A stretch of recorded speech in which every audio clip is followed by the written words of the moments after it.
Do you want more? More time, more balance, more love, more sex, more money, more real, and less bullshit? This is the Women Wanting More podcast with Dr. Karen Osborne. Real life, real stories, plus real tips to get you more of what you want.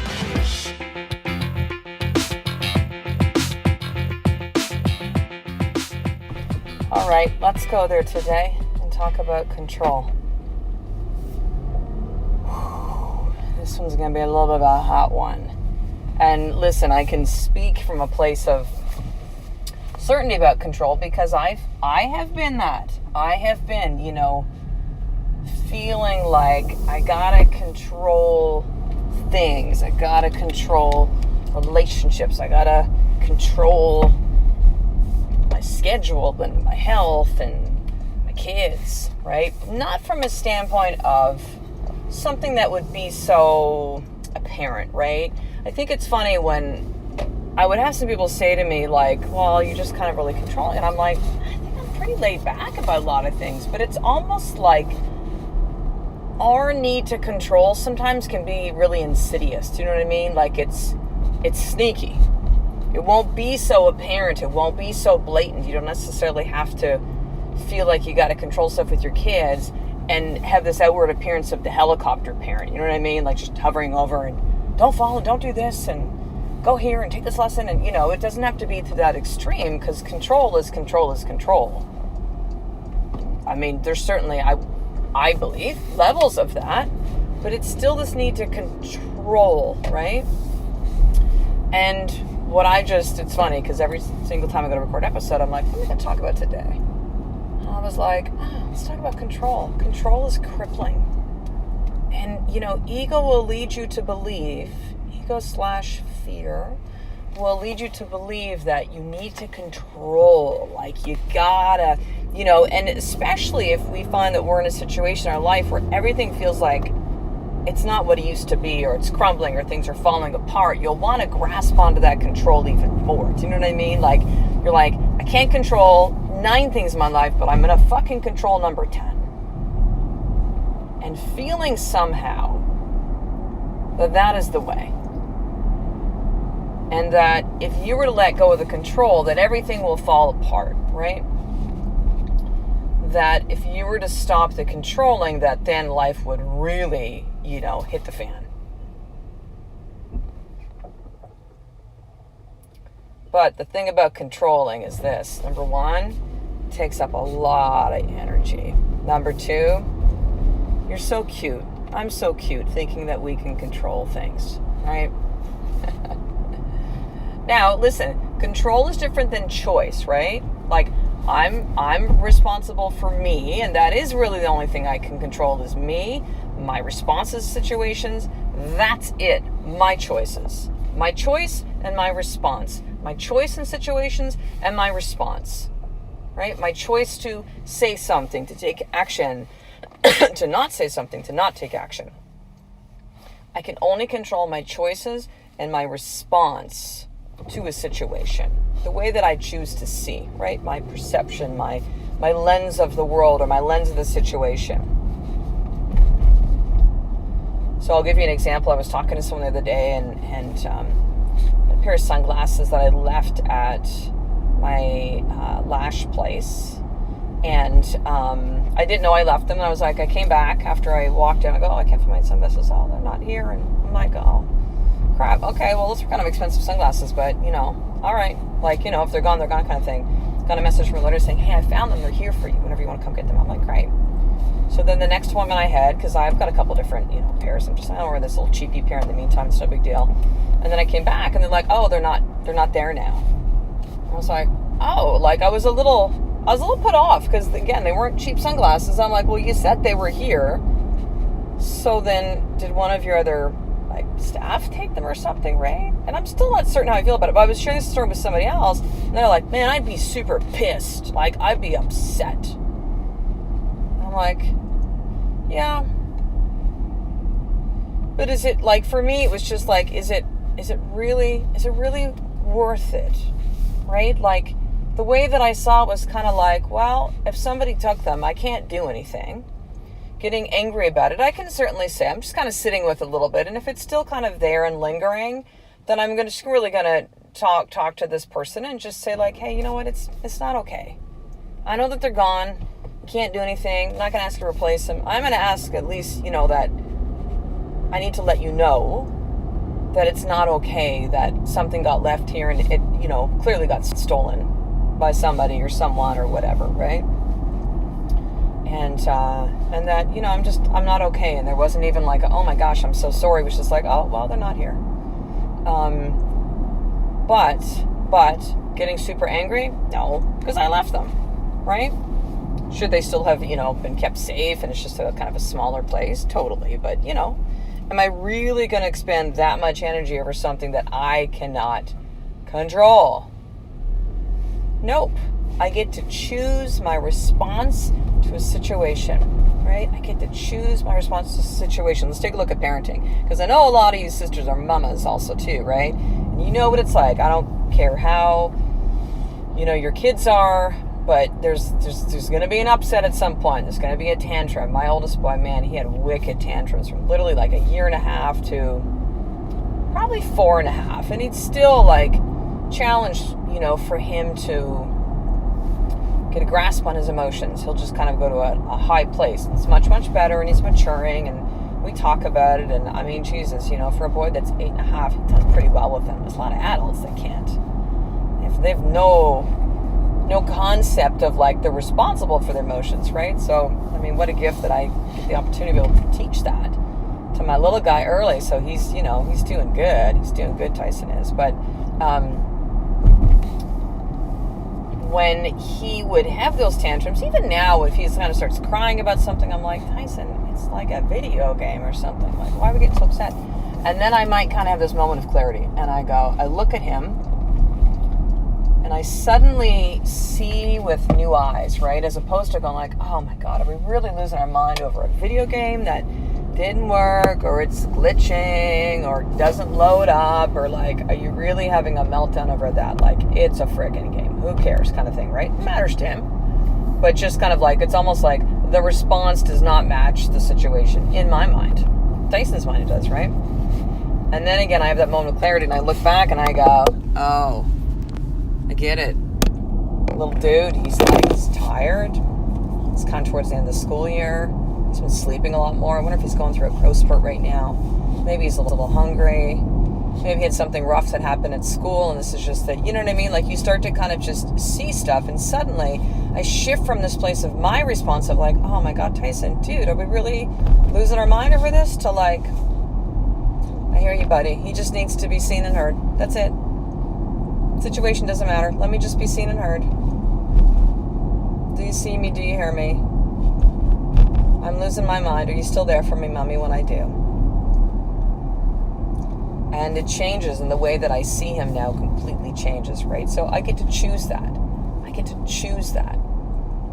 That's the only thing I can control. My choices and my response. My choices and my response. And again, if you are the one that was kind of more like me, and I can go back there too. I went there a couple days ago, and I was like, oh my God, I'm doing it. And just kind of in prayers and in journaling and in my intention to be like, I'm just letting go. Letting go, by the way, of that control doesn't mean you're saying like, oh, fuck it, I give up, or like, I don't care anymore. I'm just going to let this go. I'm going to drop it. Like, that's not letting go. Letting go is realizing that it ain't up to you. Letting go is understanding there is a, whatever you believe in, there is an order to what is happening right now. It doesn't mean you don't have free choice that can change it in free will. It doesn't mean that, you're somehow just subject to whatever God, universe, source, the all, like whatever, Buddha, all, like whatever, whatever kind of floats your boat as far as what the label, it's all the same thing. So thinking that you're just kind of this like, a puppet and you're just being shown and moved around and stuff, I don't believe it works like that too. That doesn't work for me. But it's understanding that I can have some clarity on the things that I really want within my life and what feels right and what feels good. And then also understanding that there'll be some situations that happen, or people that come into my life, or experiences that come up that don't feel like they're part of the plan, right? You'll be like, wait a second, we were going left and now I'm being Move to the right? No, wait a second. I don't think you understand this. And again, whoever you believe is kind of in control of this in a lot of different ways, right? That has a bigger plan for you that helps you see when you cannot. You will have that need to control it all dissipate and go, I just need to trust this. And I know you can look back on your life and you've seen situations which at the time seemed like horrific, or why is this happening to me, or any of that kind of stuff, and now you see the purpose and the meaning and the reason. So, you know this is truth, right? You know this is truth, where it's like, let me just trust, let me stop trying to control everything, and just let go. And just take a breath, and just be like, I surrender. I know I'm being held right now. I know I'm being cared for, and that it's going to be okay. And that's hard, isn't it? It's really hard. We live in a society that does not, place emphasis on this and intuition and a feeling and like thinking that, no, just get stuff done. Like, come on, achieve stuff. And that's all cool. But like, how about what happened to listening to our hearts? What happened to like the bigger picture of things? We've lost touch with a lot of this. And, with my whole experience over the last year and a half or so of going through all I did and this awakening, this move to spirituality and this feeling of trust and this less of like, do the work and kind of like, man, we got some healing to do, but it ain't about because we got to take these steps. It's about, all the subconscious programming, the 95% of our actions and our words and our choices and how we show up in relationships and how we show up in business and how we show up for ourselves. And it's just this program and this pattern that we're running that we're not even aware of. That is the work. And this is the deeper meaning. And this is the figuring these things out. And this is the being present and listening and being still for a moment. And yet still being able to accomplish, achieve, get things done. But there is this greater feeling of trust and surrender and letting go of all the control. And I know it's scary. I hear you. I feel you. I am you, sister. But all you're controlling is crippling you. It really is. It's blocking the flow of the miracles coming into your life. It is blocking the ability for you to receive help from others in this world and whatever other worlds that you believe in outside of this spiritual world, other dimensions, other guides that are here, God, universe, source. You're being held. You're being held, sister. And what happens is when we try to control that, it's like saying, I don't need you, and I don't need you, and I'm all alone, I'm all by myself. There's no separation. It's the time to start to realize that we are all connected. This is the work. This is the consciousness of the planet that needs to be shifting, and it is shifting. And this is the message I'll be speaking to more and more and more. But let's talk about your more tip for today on this note, before I go off away on a tangent. What is something that you're trying to control right now? It could be something as simple as you're trying to control a weight loss goal, you're trying to control something else with your health, you're trying to control things with your kids, with your husband, boyfriend, partner, with your business, with family, with, whatever. World events, like what are you trying to control right now that's just, you can tell that it's really crippling. And, it's clearly, there's no results happening with this outside of maybe you getting frustrated and upset and pissed off and, sad and, all sorts of guilty, blaming other people, blaming yourself. So identify what that is. And then here's something I think that was to journal this, by the way. I need you to journal this. And then I want you then to identify, what is all this controlling costing you? Like, what is it costing you? So I can tell you for me, it would cost me sleep. It would cost me energy. It would cost me it would rob me of that higher vibration energy of joy and gratitude and love. And because when you're in those lower vibration stage places, right, of like anger and envy and jealousy and upset and sad, like, and listen, it's all okay to feel these things. It's okay. It's not saying never feel these things, but it's understanding this is the impact they have on us. We feel them and move through them. But when you choose to stay in that place, this is where the problem is. This is where the crippling happens. So what is it costing you?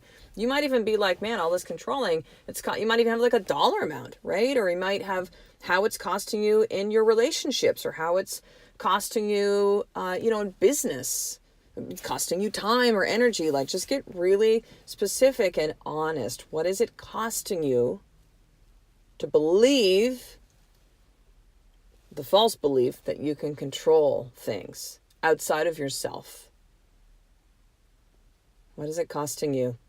And this is really for you to discover some insights with this, sister, and this is just for you. If you want to share it with someone, cool, but this is for you to really come to these insights on your own. So finishing up, sister, this summer I'm doing something really special outside of deciding that I'm going to spend more time with my children, and lots of shifts in with personal stuff right now and what we'll be doing. I am opening up just three one-on-one coaching spots. And so these are for women that are just like, you either are new to the podcast or you've been following and listening for a while. You've been waiting for this opening. You don't want to do stuff in a group. You want to go deep quickly. And we would spend 3 months, June, July, August, going really deep one-on-one on this. So women who are like at a crossroads of just like, oh man, I don't know. I'm just feeling really stuck. I'm lost. What is my purpose? What is the meaning? Like, just feeling not like you kind of feel yourself almost going through this massive shift, this massive kind of up-leveling, this massive growth and expansion, like you're on the cusp of it, but you don't know where to go, and you know you need some guidance to move through that. And so I'm going to take on 3 women, I'll say coaching, but really as a mentoring, because I'm going to show you what I've done over the last year and a half to move myself through this space and come out the other side clear, stronger, remembering who I really am. This is what you hear, the shift. If you've been following the podcast for a while, I've had someone be like, man, you're really different now. I'm like, yeah, I know. And so I'm going to teach you the how I got there. And I'm beginning to do that with a group coaching program that I'm running right now. It's little bits and pieces, but we'll be able to really do that. One-on-one coaching too is something that does have a real investment of time, of energy, of money, and it's not for every woman, but it'll be for some of you. And it is by application only, by the way. So I've had a couple of women already apply this week. I'm kind of going through the process. So just 3 spots. So if that really, resonates with you and you're just like, your heart's saying, yes, I need to do this. Maybe it even feels scary. You're like, I need to do this, but I don't know, right? That's okay. You can still do things scared. So just shoot me an email, drkarenosburn@gmail.com, drkerenosburn@gmail.com, and say, I would like to apply for one of the 3 spots for the summer one-on-one coaching. And I will send the application form and we'll start the process. All right, sister, I will talk to you in the next episode. A life of more is one step away of you realizing that your controlling is crippling every single day. I love and appreciate you. To get the show notes of each Women Wanting More episode, including the How to Get More tip, subscribe to the newsletter at drkarenosburn.com/newsletter.